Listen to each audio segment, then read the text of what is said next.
Bugün BID akkumulyatorni buzamiz. Akkumulyatorni buzamiz.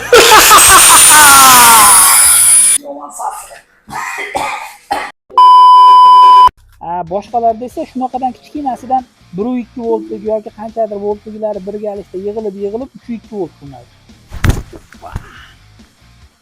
Qo'l kuydirdi.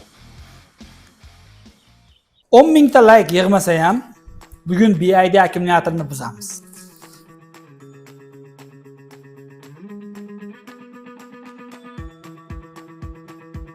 Akkumulyatorimizni korobkasini ochamiz. Ikkita korobka chiqadi. Bu ikkala korobka akkumulyatorning ikki yon tarafidagi qobig'i hisoblanadi. Bizga bu kerak emas. Hoppa. Qotirish uchun bolt gaykalari, bu ham kerak emas. Endi esa akkumulyator.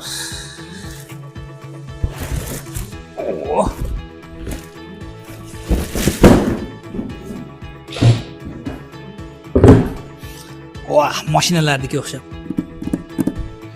BID korobkasidan ko'pchilik uncha chiqmaydi. Namlikni o'ziga soluvchi silika gel va ichidan kitob chiqadi. Akkumulyatorni maydalashimiz kerak. Ichida nima borligini ko'rish uchun. Bu yerda kanlar akkumulyatorga ulash uchun sim bog'lamalari. Bu tarafida esa xarakteristikalari akkumulyatorda. Xo'sh. Biz endi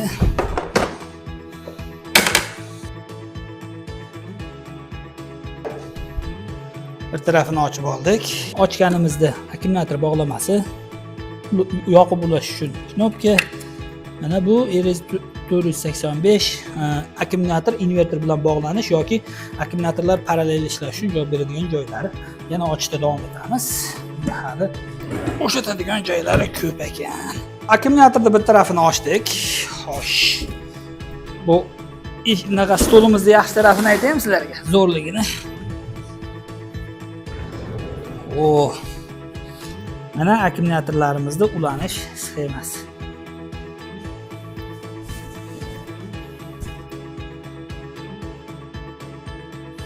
Akkumulyatorlar joylashuvi mana har bitta yacheyka 1, 2, 3, 4, 5, 6, 7, 8, 9, 10, 12, 13, 14, 15, 16 ta yacheyka.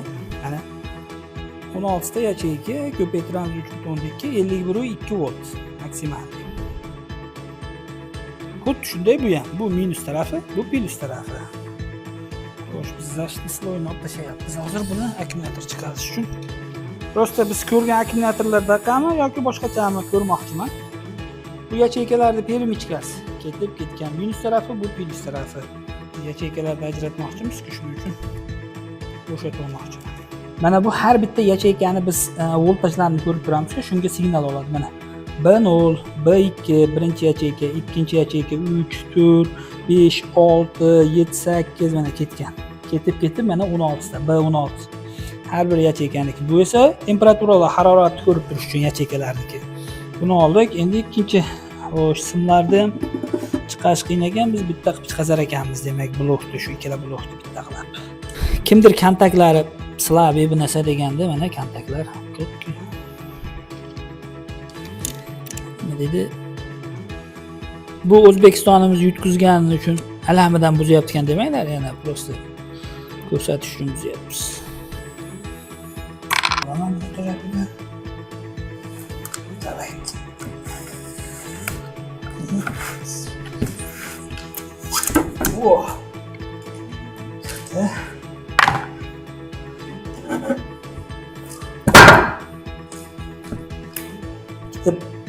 to'rtta blok bo'lar ekan, demak 48 volt deydi.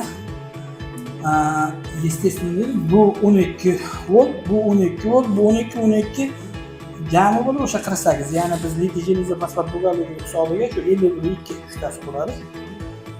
Xo'sh, keyin ko'tarishda ham ancha og'ir ekan, bir kishiga ancha og'irlik qiladi bu ko'tarishda, tortishda. Aytib o'tganimizdek, bu blade yacheykalari. Ko'p yacheykalarda alohida mayda batareya kechalarga o'xshab yig'ilgan bo'lsa, mana ko'rib turganlaringizdek, mana har biri bitta alohida tizma. Ya'ni hozir mana sizlar uchun bittasini buzamiz.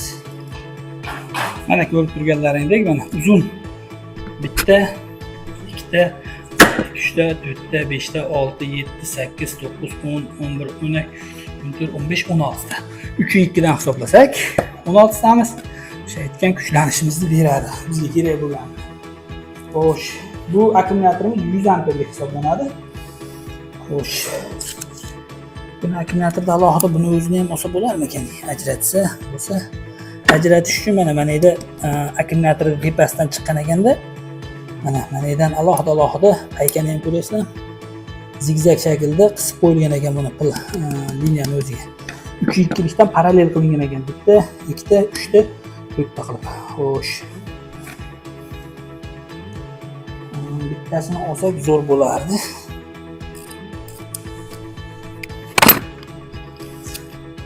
Tagi samakli ish bilan kelingan ekan.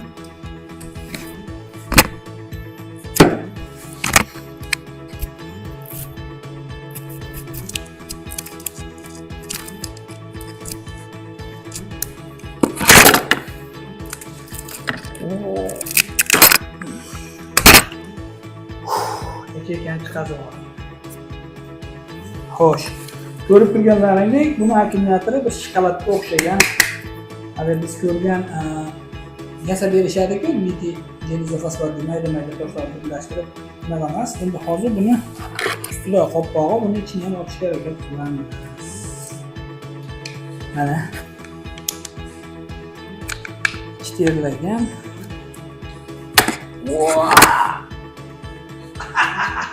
Buni qarang.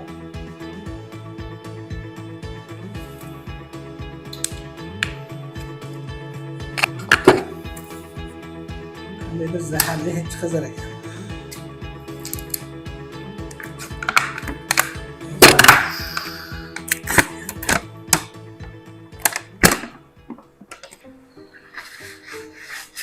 Monitorda yetkazishga ularga yomon sasli. Mana shu sassiq gazaliga urib tessak chiqadiku, xuddi shu ekan. Mana minus tarafi, plus tarafi ko'rasizlar, maydalangan ichi. Qavat ketgan. Katal deb haligi maydalab yaxlangan deydi-ku, xuddi shunday. O'zini shaxsiysi. Bu hozir kuchlanishi bormi ekan, tekshirib ko'rsak. Shu bilan akkumulyatorda ikkita nima borligini, BID-nikini ko'rdik. Ishqozlar bo'lsa, mexanikini ham boshqa akkumulyatorda ham mana maydalab ko'rdik. Bu billa bo'lar ekanda, hammasi mana shu billashgan bo'lar ekan.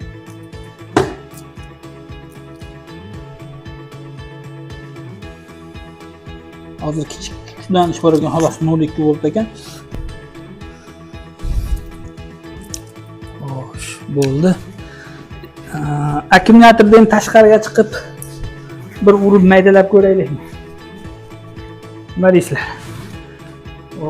Buning uchun bizga molotok kerak bo'ladi. Kerak bo'ladi. Xo'sh, tashqariga chiqamiz va orqada pajarniklarimiz bor.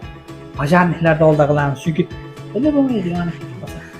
Aytib o'tganimdek, buni endi maydalab ko'ramiz. Pajarnik bor orqamizda, shu pajarnikni oldida qilamiz, chunki mabodo nimadir bo'lsa, o'chirishimiz kerak. Tashqariga chiqamiz.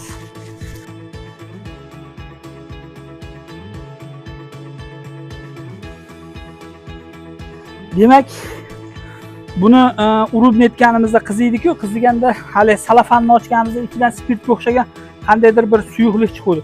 O'sha suyuqlik gaz chiqazar ekanda, demak. Mana ichki qismi.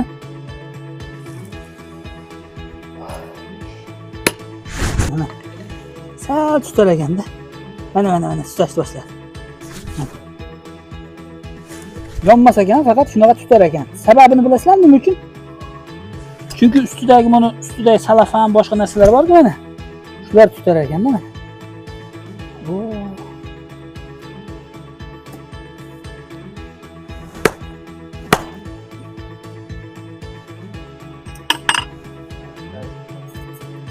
Demak, BID xavfsiz. Bemalol. Agarda zaryad ko'p yo boshqa bo'lgan taqdirda, mana ustidagi mana g'ilof salafanlar bor-ku, shular mana ichida qandaydir suyuqlik bor ekan. Mana nima uchun temir fosfat deydi? Mana yuqa metallga o'xshaganlarda orasiga salafan bilan o'ralgan ekan. O qizibdi. Siraga. Mana. Mana. Shunaqadan mana qavat qilingan mana. Qavat mana. 1 2 3 4 5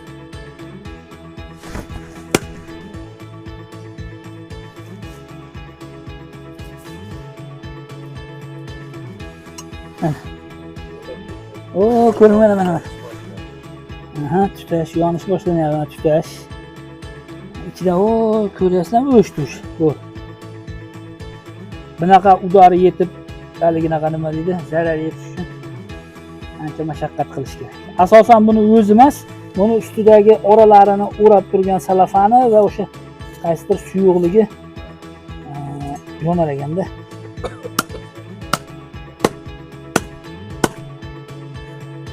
Oho. Ana BID'ning ichini ham ko'rib oldik. Nima bor?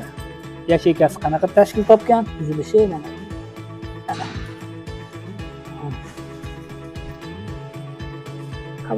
Qavat metaldan tashkil topgan.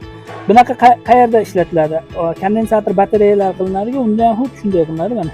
Temir, orasida salafan, nimadir dielektrik bo'lsa kerak menimcha, o'q issiq ekan. Asosan shu salafanlar yonar ekanda. Hadi chiqib. Agarda litiy ionli bo'lsa, unda boshqa materiallar bu salafanga qo'shilib, o'sha narsalar ham yonar ekan.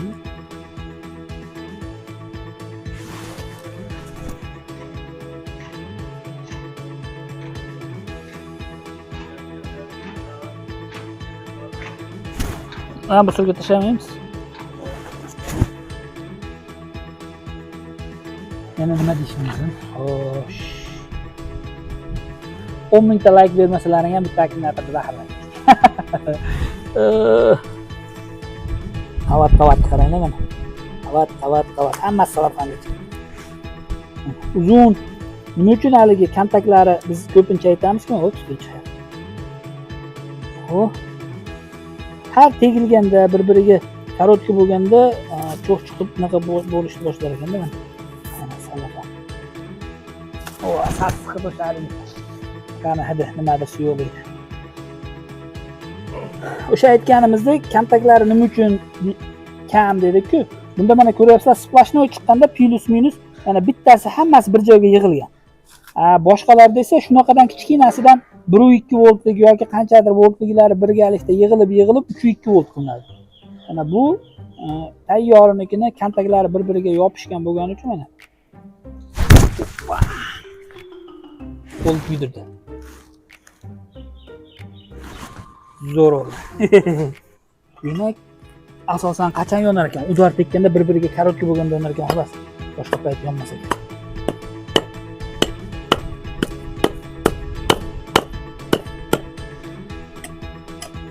Issig'i dahshat ekan lekin. Shuning bilan videomiz tamom. Boshqa ortiqcha bir know-how narsa yo'q. O'zini BMS bo'ladi, alohida platasi. Shu yacheykalarda 3.2 volt yacheykalarda haroratini, kuchlanishini, tokini nazorat qilib, qaysi yacheyka qanaqa zaryadlanishi kerak, shularni tekshirib, agarda qaysidir yacheyka pastroq boshqa yacheykalargacha pastroq bo'lib qolsa, ogohlantirib sizga aytib berishi yoki bo'lmasam siz o'shani ochib turib remont qilib o'zgartirishingiz mumkinligini aytib turadi xolos. Informatsion va shuni boshqarish uchun kerak bo'ladigan ichida BMS bor. Ko'rib turganlaringdek BID akkumulyatorni sochib maydaladik. E'tiborlaringiz uchun rahmat. Salomat bo'linglar.